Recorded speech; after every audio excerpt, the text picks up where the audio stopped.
Hey there, ladies and gentlemen. So we're back. This is day 4, I think. It's very late. It's good Lord, 12:30 in the morning. Long day in the blacksmith conference.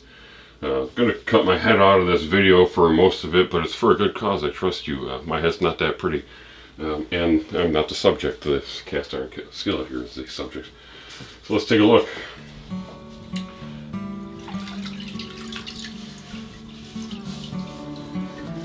So the inside is progressing extraordinarily well.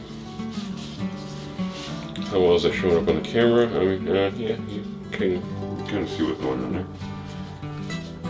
You can see there's a white line sort of right above my hand here. That's just the salt line of where our solution is bit by bit evaporating throughout the day, and the sodium hydroxide is just, with evaporation, crystallizing as it sort of wicks up the metal.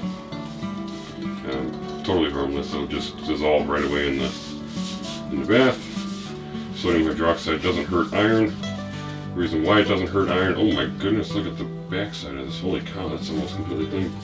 It doesn't hurt iron because the product of that reaction would be iron hydroxide, which itself actually precipitates out of solution. If you make a solution of iron 3, so 3 plus charge on the iron there, and make that by simply dissolving a piece of steel and some hydrochloric acid, for example, and then you all of a sudden, that solution is acidic, so low pH.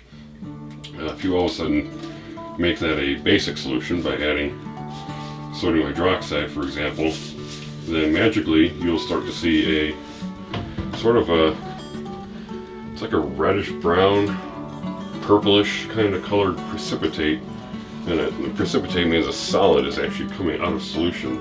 So it used to be soluble, but now you're changing conditions. You're making the pH very high with the addition of a base, and suddenly things are happy, and a more happy state is for them to come out of solution, and that precipitate that forms is called iron hydroxide. Iron hydroxide isn't very soluble, and correspondingly it means that the hydroxide isn't going to aggressively dissolve iron.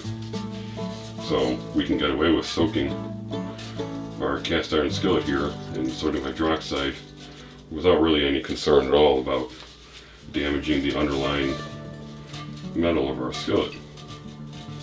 So I am truly astonished at how well this is going. I thought with diluting the sodium hydroxide, which happened when we discovered that the bag was ruptured, and took that out of the situation and just dumped all of that sodium hydroxide into our little bucket here, I thought that dilution factor would significantly increase the duration of this project, but it doesn't really look like it. It looks like I could have just dumped the 500 mils of solution of 10 molar sodium hydroxide straight into the bucket and we would have been alright.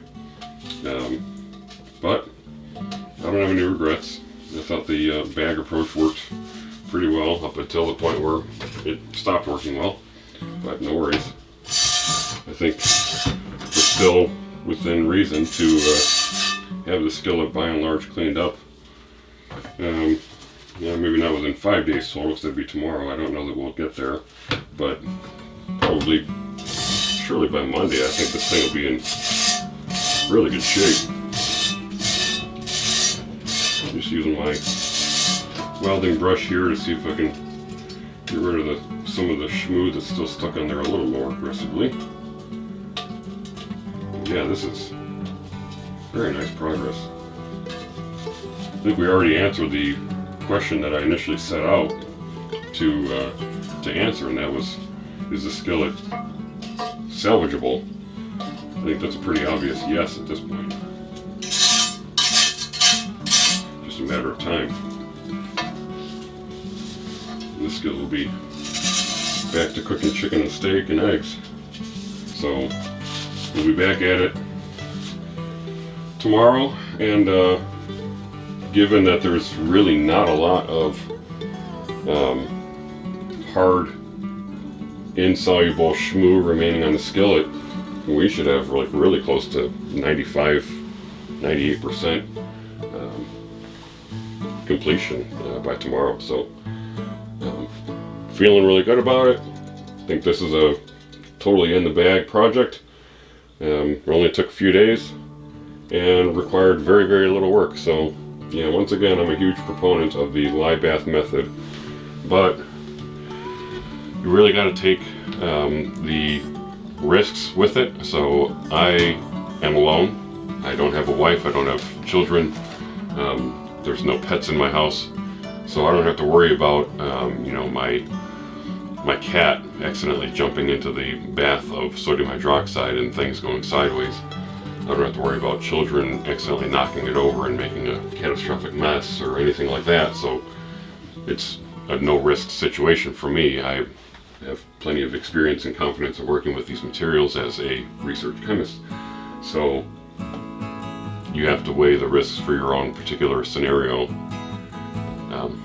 Hope you enjoy that. We'll continue to check in, same routine. I'll be back tomorrow, and we'll see our progress. So stay tuned. Thanks again for watching, and please hit the like button and subscribe. Help support the channel. I really appreciate it, and it doesn't cost you anything. So bye now.